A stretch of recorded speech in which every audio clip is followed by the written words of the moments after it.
Boa tarde a todo mundo. Meu nome é Laerte Sabino, sou CEO da Icrotech e a ideia é discutir um pouquinho alguns casos concretos de automação.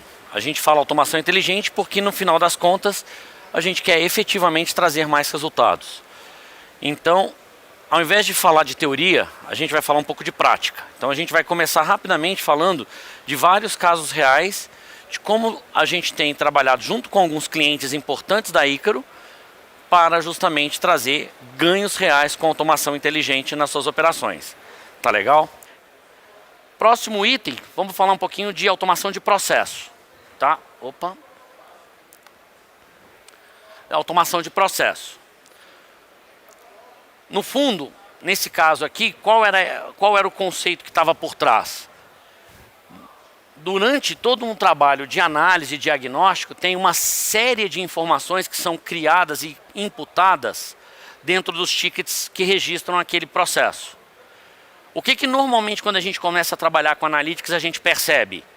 Que na prática os dados eles são pouco confiáveis, que os técnicos diferentes têm formas diferentes de classificar aquela informação e que a gente acaba tendo uma precisão menor na hora de trabalhar com analytics ou mesmo BI. E isso, obviamente, faz com que a gente tenha divergências. Se isso é na categorização, eu vou ter um problema no BI lá na frente. Mas se isso é, por exemplo, no SLA, porque a interpretação da importância daquele chamado não foi precisa, eu posso ter um problema muito sério de desrespeitar o SLA, que é algo que está acontecendo agora. Como ficou? A verdade é, da mesma forma, os chamados chegam, ao invés de serem categorizados por um ser humano, eles são categorizados pelo algoritmo, pelas regras que são colocadas ali dentro. Qual a vantagem disso? Normalmente o ser humano é capaz de trabalhar com 5 prioridades, por exemplo, de 1 a 5. Só que 5 prioridades num ambiente grande, vai acabar que você vai ter 100 na prioridade mais alta. Não ajudou. Então, ao trazer um conjunto adicional de informações, como por exemplo, nesse caso aqui, nós estamos falando de 2 clientes, a Claro e a Nextel, trazendo informações como, por exemplo, faturamento em cima daquele site, o tipo de problema, se é único na cidade ou não, se eu estou seguindo alguma regra da Anatel ou não, a gente tem um range maior de prioridades, eu posso trabalhar ao invés de 1 a 5, 1 a 1000, e com isso, obviamente, eu vou ter uma precisão, uma priorização muito mais adequada e depois uma rastreabilidade disso. Tá legal? Dando continuidade, falar de Customer Management. O caso que a gente tem aqui para comentar, basicamente é bastante típico, ou seja, eu tenho clientes reclamando, ligando num determinado central de atendimento e essa central de atendimento vai fazer o quê? Ela vai classificar e vai triar esses chamados. Quando você recebe uma reclamação do cliente, pode ser um problema de billing, né, de bilhetagem comercial que você tem que caminhar para uma área, pode ser um problema técnico que você tem que caminhar para outra, pode ser um problema que o seu tipo de serviço está configurado errado, que talvez esteja que tenha que mandar para TI. Ou seja, você tem um tempo grande gasto nessa triagem e nesse caso, como a gente estava falando de chamados da Anatel, obviamente é um caso mais crítico. Qual foi a ideia? Ao invés de ter o ser humano fazendo a classificação, a gente fez essa integração utilizando National Language Understanding, então, ou seja, é um chamado textual, onde a gente faz a análise dele, entende o tipo de chamado, de problema que se refere, já automatiza aquelas primeiras consultas que seriam feitas pelo ser humano para enriquecer aquela informação e com base nessas novas informações que a gente pega e nesses diagnósticos pré-configurados, o que é feito? Essa triagem é feita automaticamente.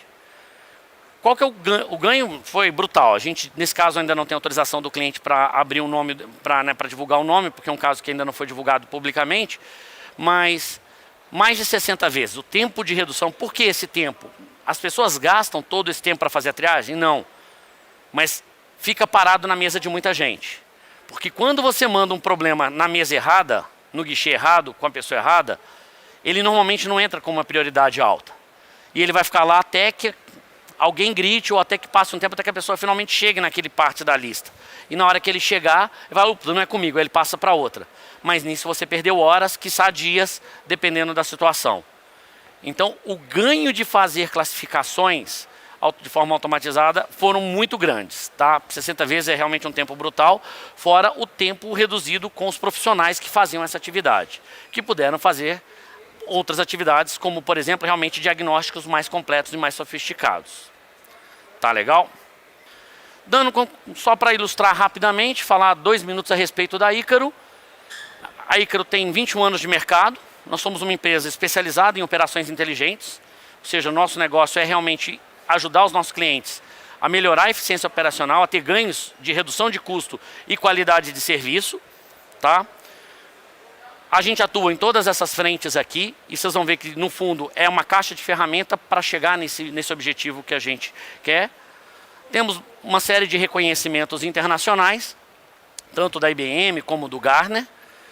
Isso aí depois vai estar disponível para vocês, então não é a ideia repassar em detalhes, mas para mostrar que sim, essas soluções não só são comprovadas, mas são reconhecidas também em diversos fóruns. E para deixar aqui um pouco da lista de clientes para, né, ver se vocês falam, pô, não, consigo me achar nessa lista aí ou não. Porque no fundo, aquilo que eu comentei, a tecnologia está mais acessível. Agora, o que não mudou e que depende da gente mudar é a nossa capacidade de fazer a gestão desses projetos. Escolhendo adequadamente aquilo que a gente vai fazer e conseguindo executar depois a contento. Definindo um projeto no escopo que a gente realmente consegue entregar para setar uma expectativa adequada com todos os sponsors, cumprir, entregar a primeira etapa, ganhar credibilidade e depois dando continuidade. Isso é uma jornada, não é um projeto que você vai fazer numa forma única. Tá legal? O tempo está encerrando, eu queria agradecer a presença de vocês, a atenção de vocês nesse momento e dizer que aqui a gente não tem espaço para perguntas, mas eu vou estar por ali e se alguém quiser discutir algum assunto adicional, eu vou ter o maior prazer, tá bom? Muito obrigado e uma boa tarde a todo mundo.